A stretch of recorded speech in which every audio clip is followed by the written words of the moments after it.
భయపెట్టాల జనం అర్జెంటుగా భయపడిపోవాలి, వణికిపోవాలి. అలాగ ఏదో ఒక అబద్ధాన్ని సృష్టించాలి. ప్రస్తుతం జనసేన ఇవాళ సృష్టిస్తున్నటువంటి అబద్ధం అందరూ మర్చిపోయినట్టు ల్యాండ్ టైటిలింగ్ యాక్ట్ అన్నటువంటి విషయాన్ని గురించి. అంటే భూమిని రిజిస్ట్రేషన్ చేసిన తర్వాత దాంట్లో తేడాలు జరిగిపోతాయి అన్నటువంటి. వాస్తవంగా దాని మీద నేను సినిమా యాక్టర్ పృథ్వీతో ఒక యాడ్ కూడా తయారు చేయించి దాన్ని నిన్నటించి పవన్ కళ్యాణ్ గారు మీ భూములు మీకు హక్కు లేకుండా చేస్తున్నారు, లాక్కోవాలనుకుంటున్నారు అన్నటువంటి. ల్యాండ్ టైటిలింగ్ యాక్ట్ అనేటువంటిది జగన్ ఆస్తి కాదు, జగన్ ఇష్టం కాదు, జగన్ సొంతం కాదు.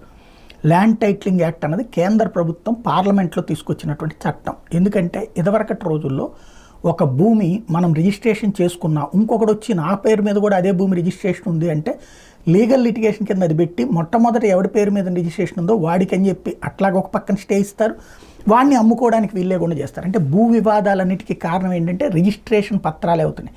చివరికి తాజ్మహల్, చార్మినార్